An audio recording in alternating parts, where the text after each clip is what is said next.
Hello, you may recognise me. My name's Paul Jones, member of Warley Model Railway Club, and this video is going to be about how I go about weathering my O-gauge wagons.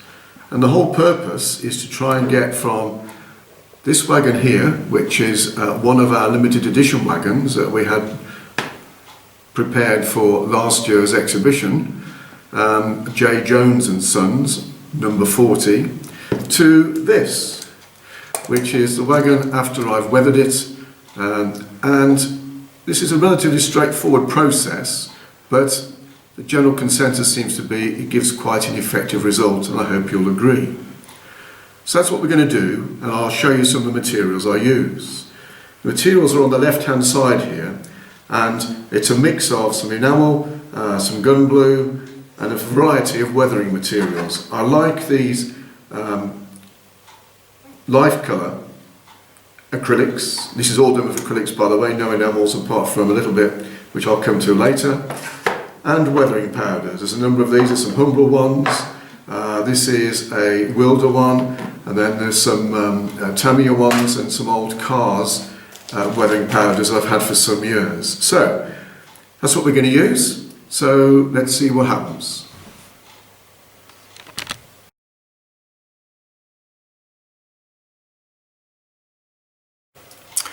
Right, so we have our wagon. Now this, in true Blue Peter tradition, is one I've part prepared earlier.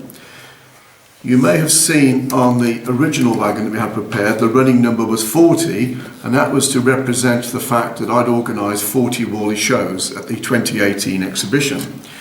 Being number 40 is actually quite helpful because I've been able to change the running numbers on all of these without actually using any new transfers, simply by rubbing off the relevant part of the number, or scraping it off with a curved blade, and a bit of grey paint to make it good. The exact shade of the grey doesn't really matter because it's going to be weathered in due course. So this one has become number 1 by leaving the vertical only of the 40.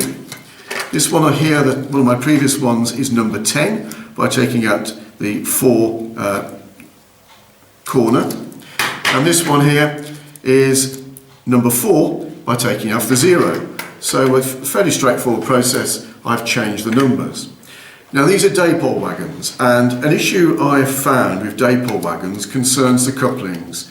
This doesn't apply to the new UK made wagons, but it does apply to these Chinese wagons.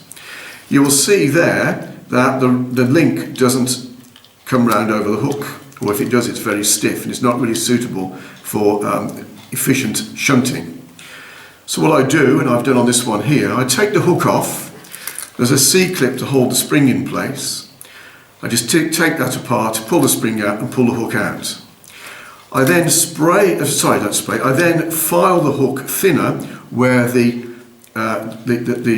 coupling has to go through. So the hook is filed, and I've also replaced these chrome links with my preferred choice, which is Slater's O-gauge steel links. I then use some of this Super Blue liquid gun blue to chemically blacken both the links and the hook, and it works really well. For years I've made it just a simple little hook out of brass wire which you can just dangle into the solution, and it'll work very effectively in no time at all. Just wash it in water afterwards that's the hook, to prevent the chemical process continuing. And then reassemble it with the spring, and this time I use a split pin rather than the circular hook. So that's how I deal with the couplings.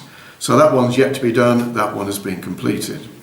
Quite a difference in the look of them, particularly as the links off that have dropped off. The other thing I like to do before I go very far is to paint certain parts of the wheels. Now, when you look at photographs of prototype wagons, and Keith Turton's books are a very good way of finding out about these, you will see that very few of the axles are shiny, and often the wheel treads are pretty dirty, which is what you'd expect given that these wagons are being used day in, day out to transport coal. So I use some Precision Dirty Black, which is a nice, as you can see, dirty grey colour, which I think is very effective for this purpose. I paint the axle, I paint the back of the wheels, and I paint the faces of the wheels as well. And then you can see the effect there on that one, which I did earlier, compared to that one, which hasn't been done yet. So that's the first two things I would normally do. So we then move on to the weathering itself. And as I say, I use acrylics for this. I tend to normally use these light colour black rubber shades and so on, and you just select one at random normally that I think will be quite nice to give the colour I'm after. So today I'm going to use worn black.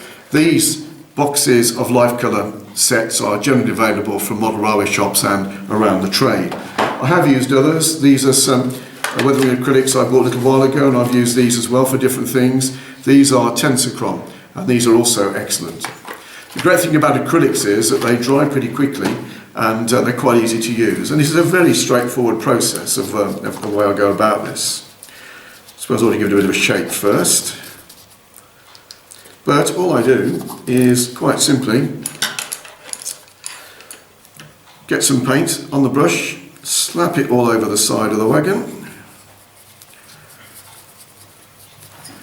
Just get it everywhere. Maybe just top a bit of water so it thins it out a bit. And then splash it all over the wagon. And then get some kitchen towel or similar. And literally just wipe a lot of it off. I was doing a downward stroke simply because when the rain is running down the wagons, it will be running down the side, and if the wagons are running on the railway, then the water will be thrown up by the wheels in an upward direction, so you get the sort of effect I'm after.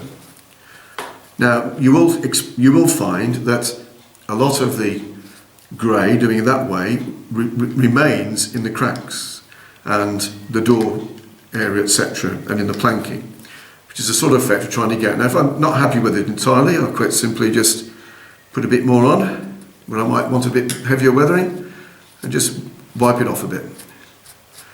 So the basic weathering then comes out looking like that when it's dried, and that's how I do that.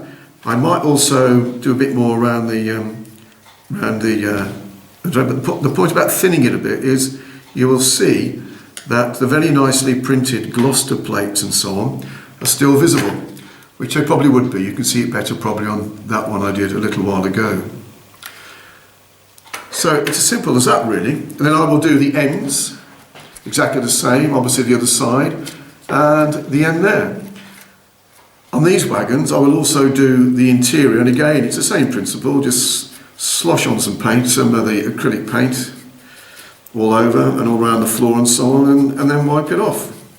I'm not doing the whole of this wagon because it's be a bit boring just watching me slosh paint on and wipe it off with my kitchen towel.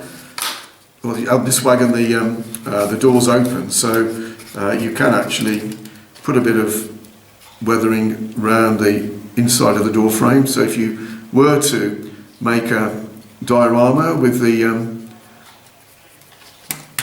with the door open, set piece in the yard, coal yard, it should be weathered as well, and it will fill around. Okay, so that will then dry in a few minutes. I'm only going to do that one side, as I say, and the interior I'll just clean up. That's it. Now, for me, that's good enough. This is a very darkly coloured wagon in any event, so that's sufficient. Sometimes I don't put inside the wagons any acrylic. Sometimes I just use the weathering powders, particularly if it's a coal wagon, and if the interior planking has been painted by the manufacturer in more of a natural wood colour, I will often just use the weathering powders. So weathering powders, at the moment I'm primarily using 3 colours. They're all from the Humbrol range.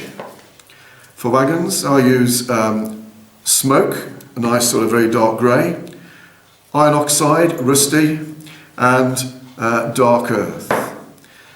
For I'm doing a loco or I want to get some grease around axle boxes, I use this Wilder one, which is actually old grease, so it just buffs up around the axle boxes and so on.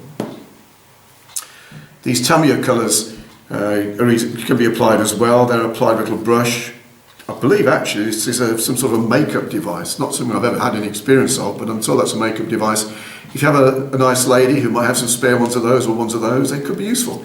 The principle of these is you just rub a little bit onto the brush and apply it to wherever you want to put the weathering. They work quite effectively as well. So what I would then do normally is get some of the, so this is virtually dry now, so I can do a bit of this. I get a bit of the powder. I often put it on my workplace, so it's not just covered in the brush, so I can control the amount that's going onto the model. And where there's likely to be more dirt, like around the door frame here, for instance, apply a bit more to highlight that door frame. And again, if you want to, you can put a bit on the around the lettering if you want to make it look a bit more worn in places. So I do that with a bit of the smoke.